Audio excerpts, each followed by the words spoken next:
मान नायक, जगत पिता, जगत नयनता, जगत के आधार जगदीश्वर के पावन चरणों में बार बार प्रणाम करते हैं। राम स्नेही संप्रदाय शाहपुरा पीठ के आदि आचार्य, तपह पुतात्मा ब्रह्मनिष्ठ चरित्र सम्राट युग पुरुष, शब्द ब्रह्म राम के उपासक, तपोनिष्ठ ज्ञानवान वैराग्यवान भक्ति मूर्ति स्वामी जी श्री 1008 श्री रामचरण जी महाराज के पाद पद्मों में अनंत अनंत प्रणाम निवेदन करते हैं।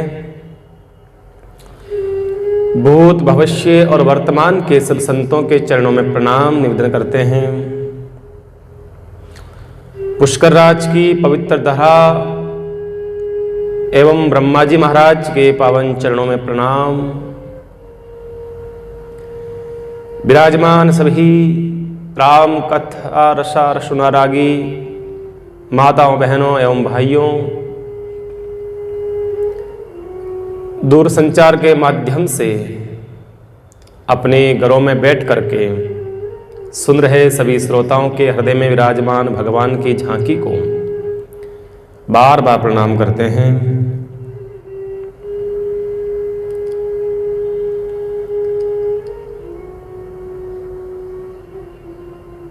समय को सार्थक करने का पुरुषार्थ कथाओं के माध्यम से हम सब कर रहे हैं। कल हमने रामचरितमानस में गोस्वामी तुलसीदास जी महाराज सबसे पहले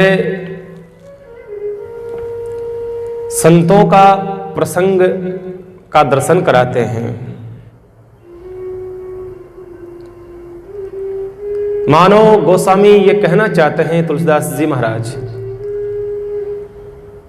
कि आपके जीवन में संत दर्शन हो गया है ना, तो ये विश्वास कर लेना अब भगवत दर्शन अवश्य होगा।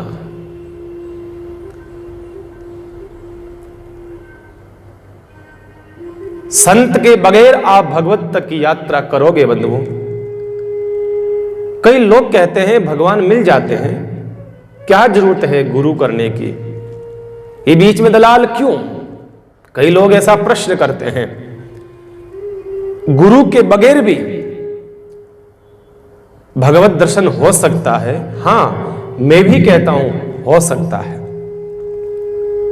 बिल्कुल हो सकता है, क्यों नहीं हो सकता।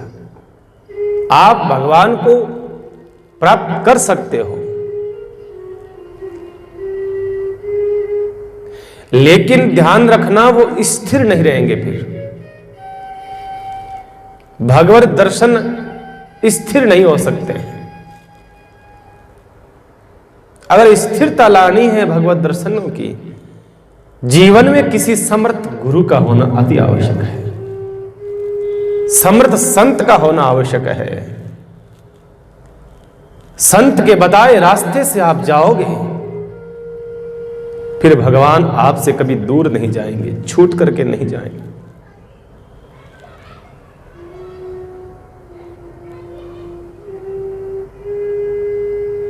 कई लोग कहते हैं ऐसा।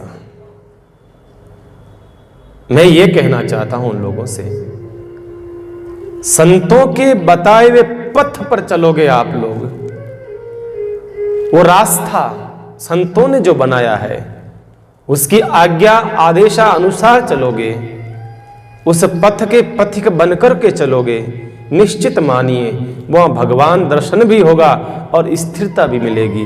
अस्थिर नहीं है।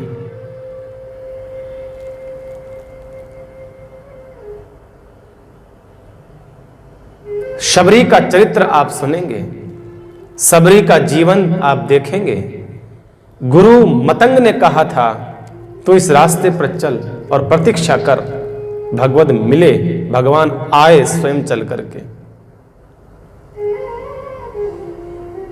भगवान का दर्शन तो रावण को भी हुआ था, पूरे लंका के राक्षसों को भी हुआ था। कोई आप ये मानते हो कि भाई भगवत दर्शन ही फल है? है? ये नहीं हो सकता है। भगवान का दर्शन तो कोल भील उन लोगों को भी हुआ है, जंगलों में रहने वाले निषाद, केवट, सबरी मैया, इनको दर्शन हुआ। भगवान का दर्शन उनको भी हुआ है जो लंका के अंदर सारे राक्षस थे, उनको भी भगवान का दर्शन हुआ था। क्या आप दोनों को एक मानते हैं? आप कहेंगे राक्षसों ने कौन सी भक्ति करी थी? कौन सी भक्ति करी थी? हां, मानते हैं भक्ति नहीं करी है उन्होंने।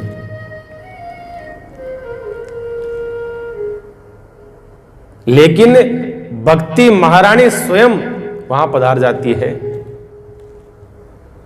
इसलिए रावण को भगवान का दर्शन हुआ है। मैया सीता भक्ति है और वो रोज दर्शन करता था सीता मैया का, मानो रोज आता था, किसी बहाने आता था। तो मानते हो जो भक्ति करता है, भक्ति का दर्शन करता है, उसको भगवत प्राप्ति तो होती है भाई। मैंने कल ही कहा था, भाव कुभाव अलख आलस हूं, नाम जपत मंगल दिस दस हूं। लेकिन मेरा यह कहना है कि अगर आप संत के बताए रास्ते से आप अपनी यात्रा करोगे और अच्छा रहेगा। गोस्वामी तुलसीदास जी भी देखिए आप, रामचरितमानस की रचना करने से पहले सबसे पहले किसका प्रसंग लाए? कोई अन्य प्रसंग नहीं लेकर के आए। लाते तो और भगवान की लीला के लेके आ जाते। कहा नहीं, चलो प्रयागराज चलो, वहां चलो, त्रिवेणी संगम पर चलो, और त्रिवेणी संगम का वो वट वृक्ष देखिए, वट वृक्ष के नीचे कथा ज्यादा होती दिखेगी आपको। काकभूषण जी और गरुड़ जी का ये संवाद, ये कथा भी वट वृक्ष के नीचे हो रही है। शंकर भगवान और पार्वती का प्रसंग भी आप सुनेंगे, वो भी वट वृक्ष के नीचे। और याज्ञवल्लक और भरद्वाज, इनका भी कथा का प्रसंग आप वट वृक्ष के नीचे सुनेंगे। ये वट वृक्ष क्या है? मैंने कल भी आपको बताया था, ये वट वृक्ष विश्वास का प्रतीक है। ये विश्वास है।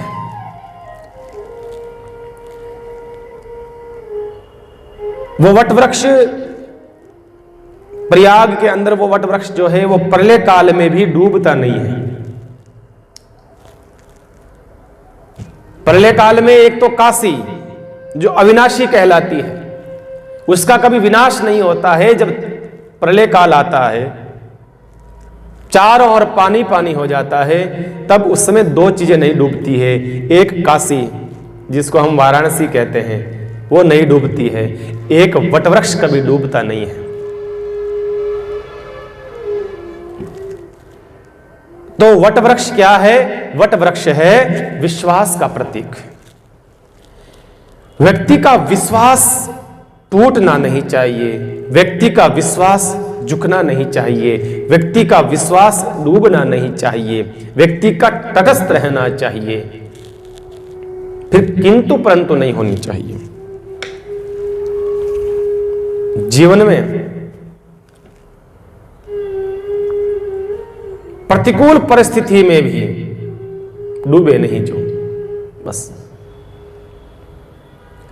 इसलिए वटवृक्ष के नीचे बैठे हुए उनका जो आश्रम है भरद्वाज ऋषि का, उसका दर्शन हमें कराया है। चलो हम चलते हैं सब, कहां?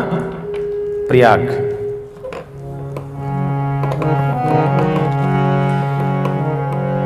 भरद्वाज मुनि बसहि प्रयागा,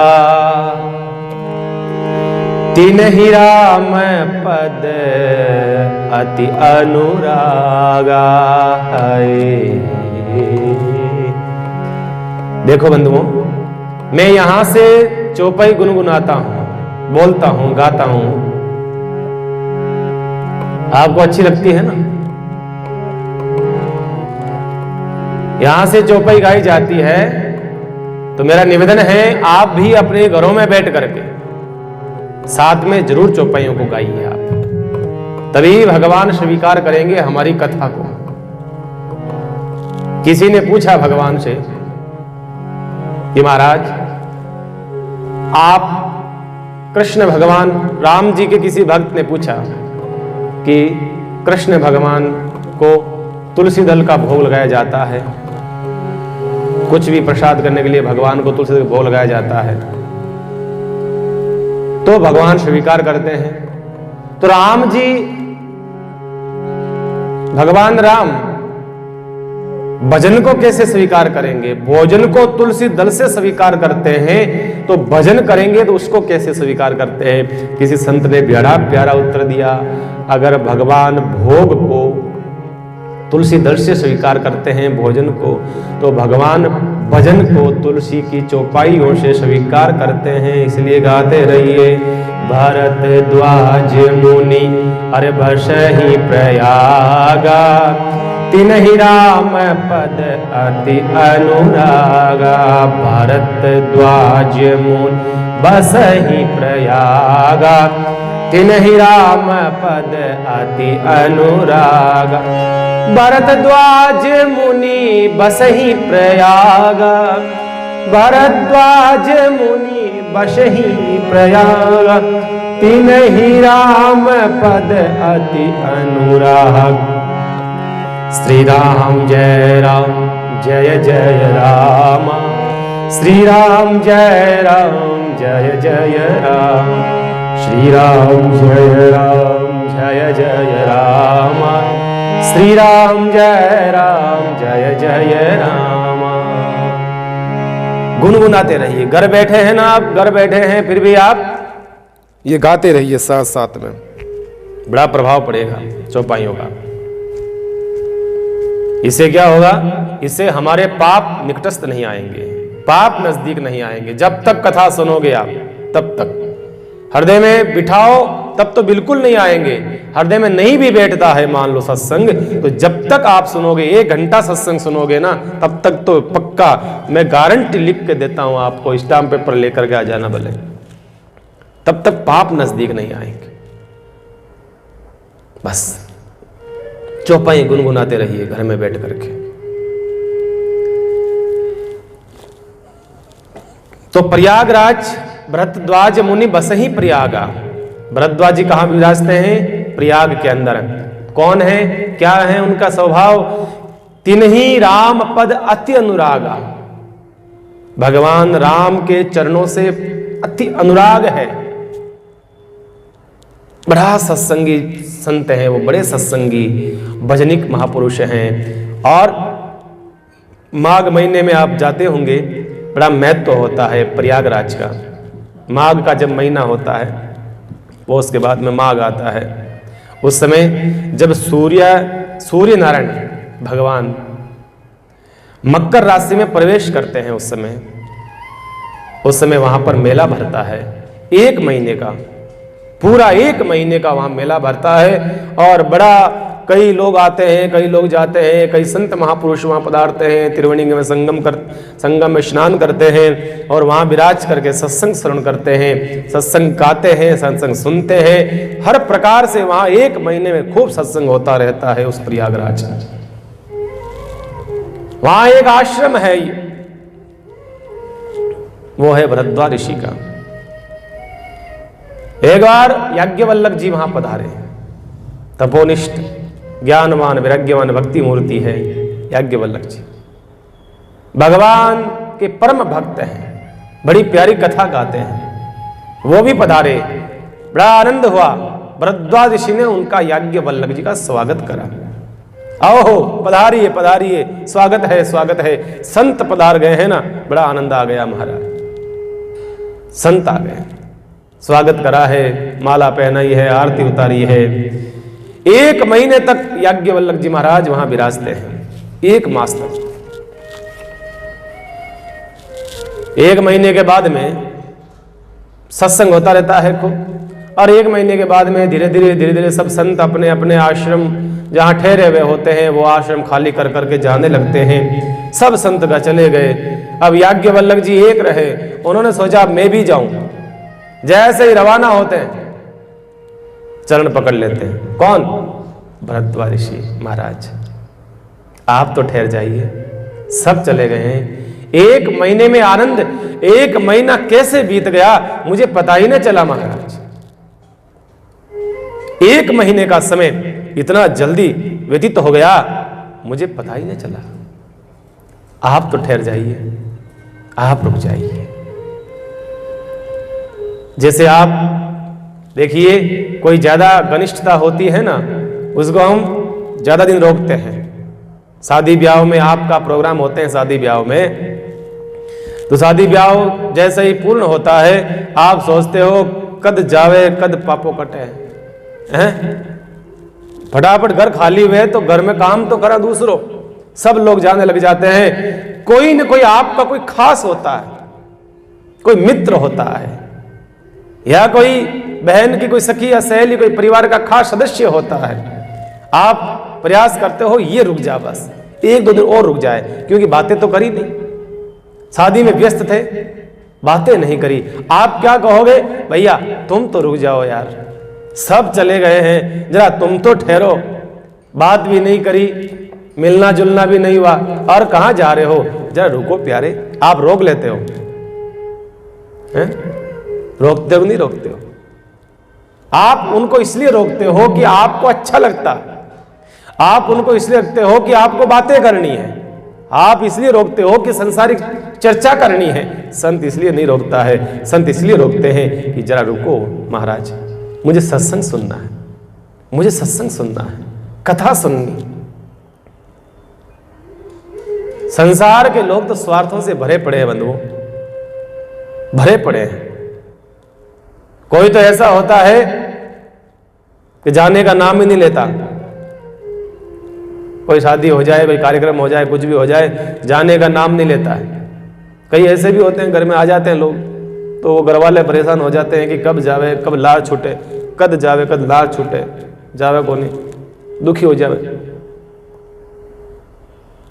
कई ऐसे ढीठे लोग होते हैं, कई लोग होते हैं ऐसे, बस सोचते हैं वहां घर जाकर के क्या करेंगे, यहीं बैठे हैं, 2-5 दिन और स्वागत हो रहा अच्छा खासा है, रोक लेते हैं, रुक जाते हैं, नहीं रोकते हैं तो रुक जाते हैं। कई मेहमान ऐसे होते हैं। एक बात याद आई,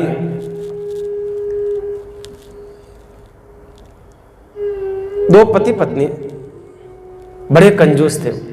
कभी किसी उनके घर कोई मेहमान आता तो उनका माथे में सड़ चढ़ जाते हैं, ये कहां से आ गए, मेहमान नहीं आया है मानो को यम का दूत आ गया हो, ऐसा लगता है उनको कि ये जाएगा कब। अब जब तक नहीं जाते हैं तो वो परेशान रहते, ढंग से वो न तो तरीके से काम कर पाते न कुछ कर पाते। मेहमान नहीं आए ऐसा वो करते प्रयास कि मेहमान कोई नहीं आवे बस। एक बार क्या हुआ, कोई दूर से आता हुआ दिखाई दिया मेहमान, उन्होंने पति ने दोनों देख लिया कि वो दूर से आ तो रहा है और ये जाएगा नहीं अब 4-5 दिन तक, ये छाती पे मूंग दड़ेगा, यहीं कहीं जाने वाला नहीं है।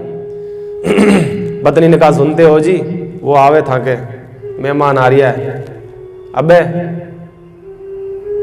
पति के क्या करें बोल, कहा कि मेरे से तो भोजन बनता नहीं है न मेरे से काम होता नहीं है, कौन सेवा करे इनकी, नैसान वैसान ये नोन 17 बातें कह दी। पति ने कहा अब करें क्या, कहा कि ये नहीं आना चाहिए। पति ने कहा एक काम कर, कहा कि क्या, कहा कि कमरे में जा फटाफट और जाकर के फटाफट 5-7 बिस्तर लगा, बिस्तर के ऊपर बिस्तर के ऊपर बिस्तर, बिस्तर के ऊपर बिस्तर लगा। और फिर क्या करोगे, कहा कि फिर है ना मैं लकड़ी लेऊंगा और तू कमरे के अंदर रहना और मैं जोर से बिस्तर पे मारूंगा, तू कहना अरे ठोके रे, अरे मारे रे, अरे ठोके रे, अरे मारे रे, ठोके रे, मारे रे, ठोके, ऐसा चिल्लाना, तू चिल्लाना और तू रोना, ऐसा नाटक करना। कहा बिल्कुल, नाटक में मैंने PhD कर रखी है, डबल PhD कर रखी है, नाटक तो बहुत अच्छा खासा कर लूंगी मैं। और स्त्रियों को हो भी जाता है भाई, ये रोना धोना, ये तरीका, ये सब है ना उनको गॉड गिफ्ट मिला हुआ है। आदमी नहीं कर सकता, ऐसा नहीं हो सकता है, उसके नेचर में नहीं है, यूं कहें प्रकृति ने ऐसा बनाया नहीं उसको, ऐसा नहीं कर सकता। स्त्रियां अच्छा खासा तरीके से कर लेती है, अच्छा है, कोई बात नहीं, ये कोई नुकसान नहीं है। कहना तू ऐसे चिल्लाना, जोर जोर से मारे रे ठोके रे, मारे रे ठोके रे, जोर से चिल्लाना। तो आदमी सोचे घर में लड़ाई हो रही, भाई रे अपा घर में कहने आला, वो आदमी घरों बाहर ही चली जाएगी, घर में नहीं आएगा और घर से बाहर ही चला जाएगा, बाहर से। कहा बिल्कुल कर लूंगी, आप तो आओ। कमरे घर के मेन गेट उड़ाड़ दिया और कमरे के अंदर आ गए दोनों। आकर के जैसे मेहमान आता दिखा और आए कमरे में, लट लेकर के जोर से उसके ऊपर मारने लगा।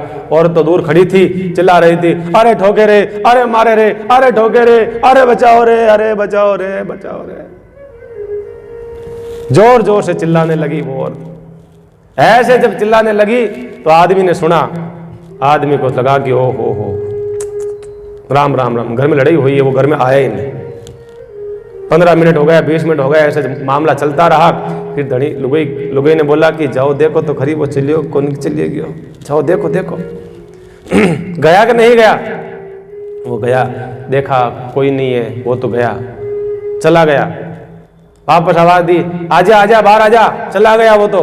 क्या अच्छा बाहर आ गई, दोनों बाहर आ गए। और फिर पति ने कहा कि देख मैं थने इतो ठोक्यो तो था लागी को नहीं। पति पत्नी से कह रहा है कि मैं थने इतनी ठोकी थने तो थारे लागी को नहीं। पत्नी कहे हाँ था मारे इतनी ठोकी मैं रोई को नहीं। जिते बारे मेहमान बैठो दीवार करने के वाह ठीक है, मैं गई को नहीं, मैं आठी बैठू, चिंता मत करो, था को 2 कदम आगे चालू मैं भी। तो कई भाई ऐसे मेहमान होते हैं, कई मेहमान ऐसे होते हैं। लेकिन संत महात्मा कहते हैं, ऐसे संतों को रोक देते हैं, महाराज आप तो ठहर जाइए, आप तो हमें सत्संग सुना करके जाइए, हमें सत्संग सुनना है। कहा क्या क्या सुनना चाहते हो? भरद्वाज ऋषि ने से पूछा याज्ञवल्क्य जी ने। कहा महाराज मेरी एक शंका है, उसका समाधान करिए आप। देखिए आप, बड़ा आश्चर्य होता है ना, जो संत 12 महीने प्रयाग के अंदर, वो भी त्रिवेणी तट पर जो संत रहते हैं, जिनको 12 महीनों संतों का दर्शन, संतों का सत्संग मिलता है, उस संत के मन में भी शंका रह जाती है, बंधुओं हम तो क्या चीज है। लेकिन ध्यान रखना बंधुओं, उन संतों की शंका कोई ऐसी वैसी नहीं है, वो परमार्थिक शंका है। वो संतों के जो भी प्रश्न उठते हैं ना, वो हमारे प्रश्नों का समाधान करने के लिए उठते हैं, हमारे प्रश्नों का समाधान करने के लिए उठते हैं। याज्ञवल्क्य जी को बिठाया, गादी पे बिठाया, व्यास गद्दी तैयार करी और उस गादी पे बिठाकर प्रणाम करके कहा महाराज मेरी एक शंका है, आप समाधान करो। कहा कि बोलो कि भगवान राम कौन है? सबसे पहला प्रश्न जड़ दिया, क्या राम वही है?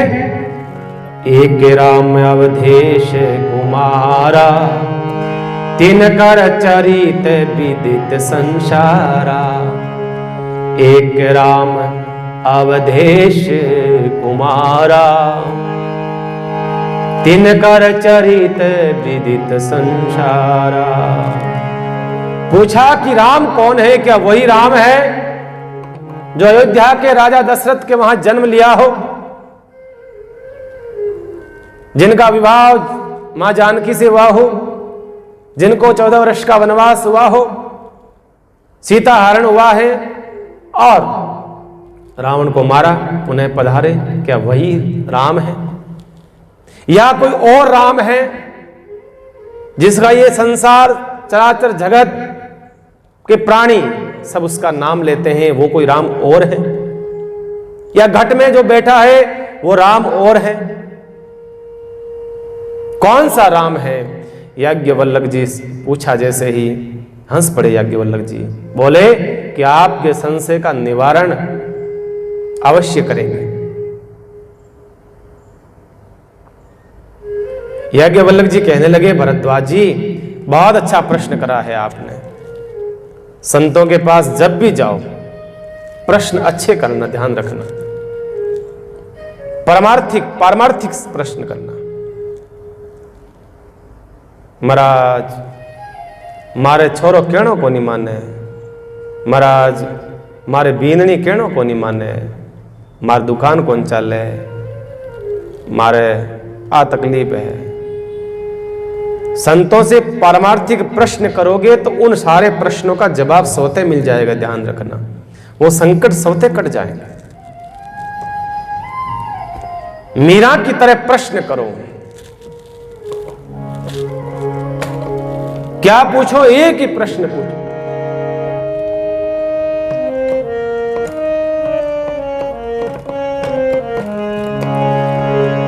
हे राम मिलन कद हो सिरे, मारा जूना जोशी जोशी जोशी जोशी, हरि से मिलन कद हो सिरे।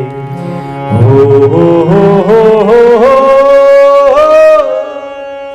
राम मिलन कद हो सिरे, मारा जूना जोशी, हरि से मिलन कद हो सिरे।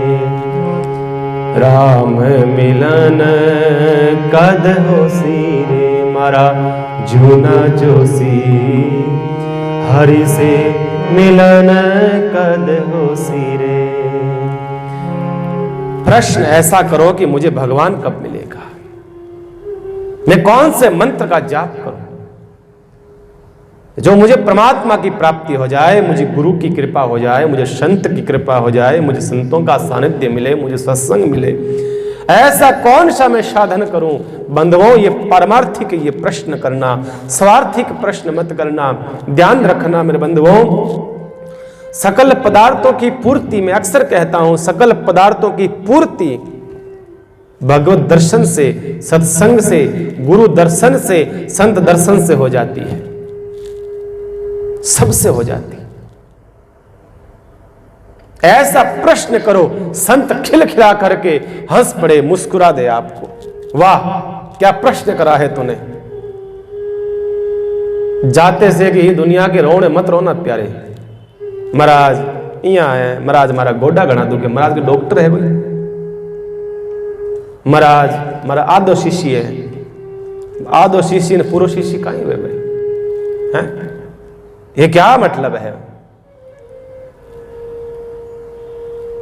और कोई पूछ भी लेता है कोई सत्संग की बात, तो वो कोई पूछ भी लेता है तो उससे कोई फिर करता भी नहीं है। संत कह देते हैं ना भाई, कोई पूछ लेता है महाराज वो काम की कर करा और सत्संग और, तो वो संत बता भी देते तरीका, भाई ऐसा ऐसा करो, ऐसा राम राम करो, भजन करो, ये करो। करते कोई नहीं है, पूछते हैं बहुत सारे, हमें भी पूछते हैं महाराज कोई एड़ो मंत्र बताओ जगो ओ वे यहाँ वे, ऐसा कोई उपदेश दो, कोई ज्ञान की बात बताओ। बतावा भी हाँ एड़ी बात को नहीं बता भी देवा तो माने भी कोनी भी बात ना, ठीक है सुन ले और वापस आप ठिकाने। चर्चा बिठाते नहीं अपने हृदय के अंदर, आत्म साक्षात्कार नहीं करते वो, फिर क्या मतलब? बस महाराज राजी राखना, ऐसा नहीं बंधुओं। भरद्वाज ऋषि ने प्रश्न करा है तो उनके मन में जिज्ञासा है, अंतर हृदय की जिज्ञासा थी। याज्ञवल्क्य जी हंस पड़े खिलखिला करके, कहा वाह मेरे मन की बात कह दी आपने याज्ञवल्क्य जी। मैं जब निकला था तब मैंने ये सोचा था कोई कथा सुनाने वाला मिलेगा, कथा बैठ के सुनेंगे, और कोई सुनने वाला मिलेगा तो बैठ के कथा सुनाएंगे। और आप जैसा कोई श्रोता मुझे मिल जाए ये मेरा सौभाग्य है, मेरा सौभाग्य है। श्रोता अच्छा हो ये वक्ता का सौभाग्य है, और वक्ता अच्छा हो ये श्रोता का सौभाग्य है। बंधु, कथा सुनाने का आनंद उसको ही आता है जिसको सुनने का आनंद आता है। बस बाकी भीड़ इकट्ठी करने से क्या मतलब है? कोई मतलब नहीं।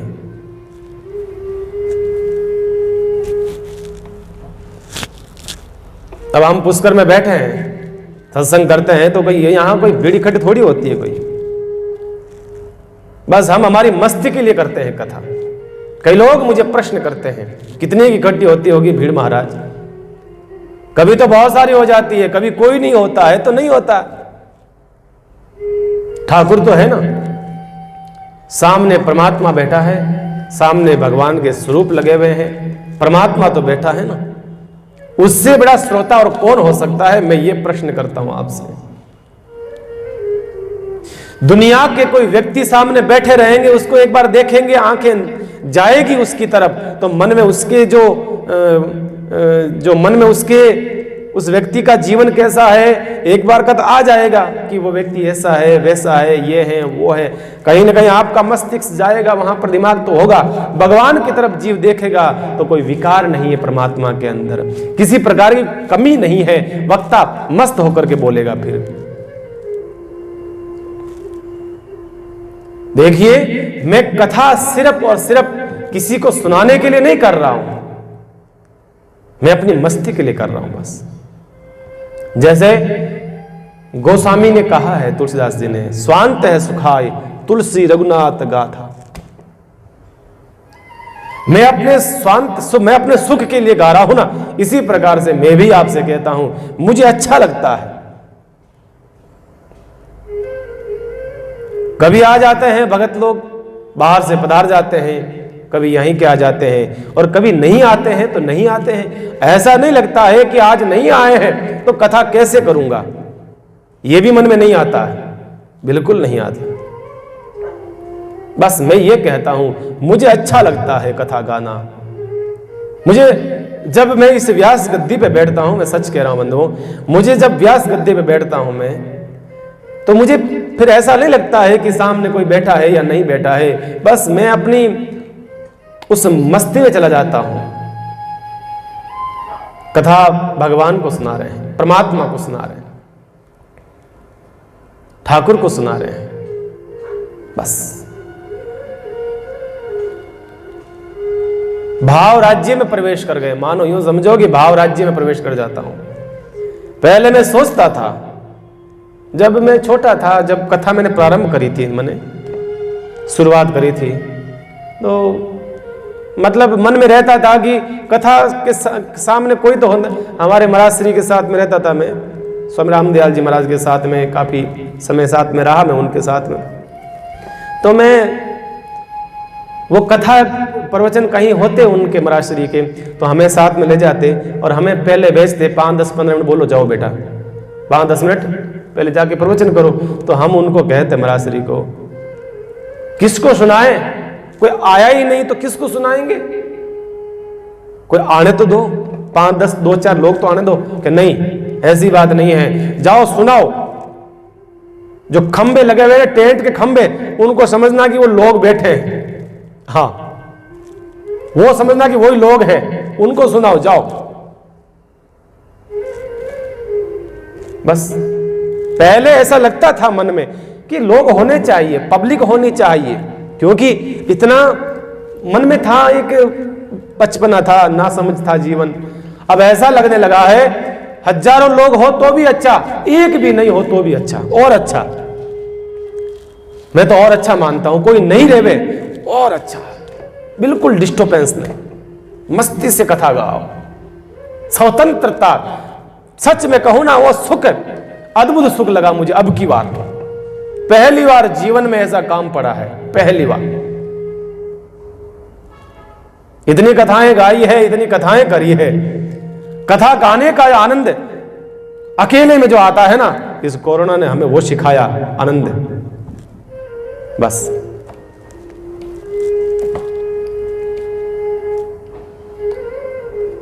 श्रोता अच्छा हो तो कथा सुनाने का आनंद आता है, और श्रोता मुंडा फाड़े, अड़ला फाड़न, बड़ला फाड़न, ऊंचा नीचा, के महाराज रे माइक चौको है, महाराज रे बाजो चौको है, महाराज रे वो दुपट्टो चौको पेरुड़ो है, बस मुंडा फाड़ता रहे। कथा में कोई मतलब नहीं, बेड़ा श्रोता का ही काम रहा भाई, घरे बैठा चौका लागे, कोनी चाहे माने एड़ा श्रोता, मैं माना चौका एक लाई ठीक आ, बस।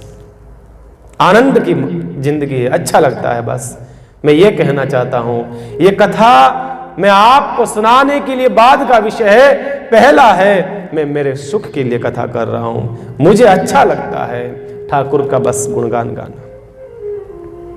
इतनी मस्ती से कथा मैं नहीं करता था, इतनी मस्ती से अब आनंद आने लगा है। तो मैं कह रहा था, याज्ञवल्क्य जी ने भरद्वाज से कहा, अरे ऋषि आपने बहुत अच्छा प्रश्न करा है, और ये आपका प्रश्न जो है ना, ये आपका नहीं है, ये लाखों लाखों करोड़ों लोगों का प्रश्न है। ये आपका प्रश्न नहीं है, करोड़ों लोगों का प्रश्न है। जो आपने करा है, इस प्रश्न से कई जीवों का उद्धार हो जाएगा, कई जीवों का उद्धार होने वाला है।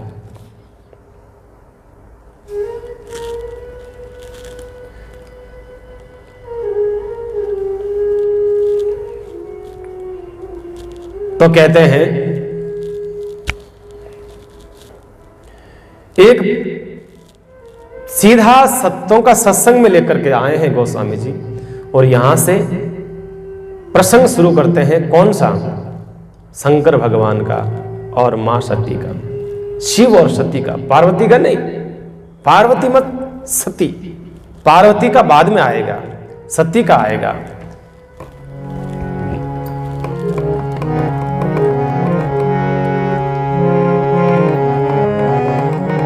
एक बार त्रेता युग माही, एक बार त्रेता युग माई, शंभु भय कुंभ ऋषि पाई। एक बार त्रेता युग माई, शंभु गए कुंभ ऋषि पाई। एक बार त्रेता युग माही, एक बार त्रेता युग माही, शंभु गए कुंभ ऋषि पाई। एक बार त्रेता युग माही, शंभु गए कुंभज ऋषि पाई। एक बार की बात है त्रेता युग में। इसका मतलब क्या होता है, जरा अपन समझ लेते हैं। त्रेता युग मतलब एक बार, इसका मतलब अनेक बार आता है ना, तभी तो कहा एक बार।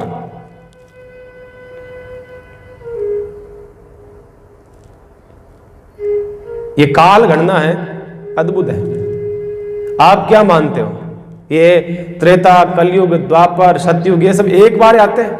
नहीं बंधुओं, ये बहुत बार आते हैं, अनेक बार आते हैं। मैं आपको काल गणना बताता हूं, देखिए इसमें लिखा हुआ है कलयुग की अवधि कितनी है आपको पता है? लोग कहते हैं भाई कलयुग आएगो, कलयुग आएगो, काटो कलयुग आएगो। लोग कहते हैं कलयुग आएगो, काटो काटो कलयुग आयो को नहीं, ध्यान रख जो अब आओ बाकी है, अभी तो आयो कहीं है। कलयुग की उम्र है 4,32,000 वर्ष कलयुग की उम्र है। और अभी कितना हुआ? 5,500 सवा 5,000 वर्ष हुआ है। कलयुग कोई लंबा चौड़ा नहीं हुआ अभी, सिर्फ और सिर्फ कितना हुआ है? 5 सवा 5 या 5.5 तक हुआ है। इतना 5,000 वर्ष हुआ, पूरा पड़ा कलयुग। द्वापर युग की अवधि कितनी है? 8,064 साल, मतलब इससे डबल हो गई। ये डबल होता जाएगा, जुड़ता जाएगा। त्रेता युग की अवधि कितनी है? 12,96,000 वर्ष, और सतयुग की अवधि है 18,28,000 वर्ष। ऐसे मिलाकर के अगर चारों युगों की अवधि मिला लें तो कितना होगा? 43,20,000 वर्ष। ये मैं मन से नहीं कह रहा हूं, ये भागवत से लिए वे सारे आंकड़े हैं ना, भागवत से लिए। तो चारों युगों की अवधि कितनी हो गई? 43,20,000 वर्ष होती है। बराबर समझ में आ गया ना? जरा समझना इस बात को, यहां बता देता हूं मैं आपको। इतने लंबे वे 4 युग, इन 4 युगों को क्या कहते हैं? चतुर्युगी। चारों युगों का मिलाकर के एक चतुर्युगी होती है। और 71 चतुर्युगी, समझना है ना, 71 चतुर्युगी होती है तो कहलाता है एक मनवंतर। एक मनवंतर कहलाएगा 71 चतुर्युगी होगी जब।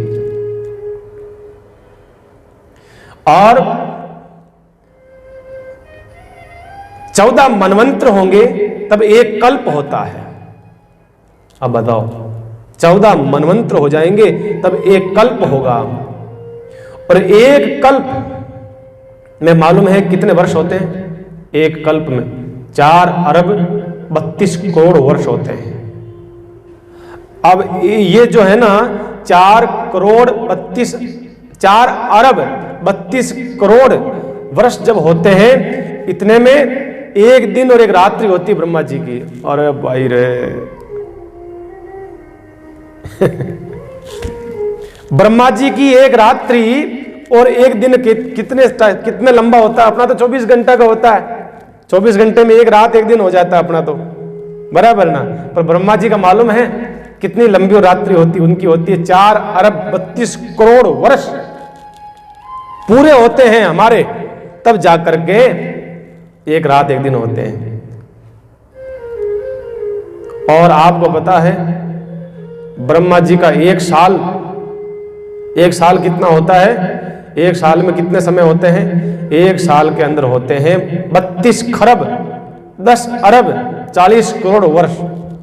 ये एक साल हुआ, ब्रह्मा जी का एक साल हुआ है 32 खरब 10 अरब 40 करोड़ वर्ष का। तो और ब्रह्मा जी का 100 साल पता है कितने में होते हैं? अब इतना गणित तो खतरनाक हो जाएगी। हाँ, एक साल जब ब्रह्मा जी का होता है 32 खरब 10 अरब का, तब विष्णु भगवान का एक निमिष होता है, मतलब एक पलक झपकती है विष्णु भगवान की। जब 32 खरब 10 अरब 40 करोड़ वर्ष पूरे होते हैं हम लोगों के, तब विष्णु भगवान की एक आंख झपकती है, एक आंख झपकती है। तो ये जो है ना, इसका मतलब ये त्रेता द्वापर कली सतयुग, ये जो है ना, ये एक बार नहीं अनेक बार आते हैं।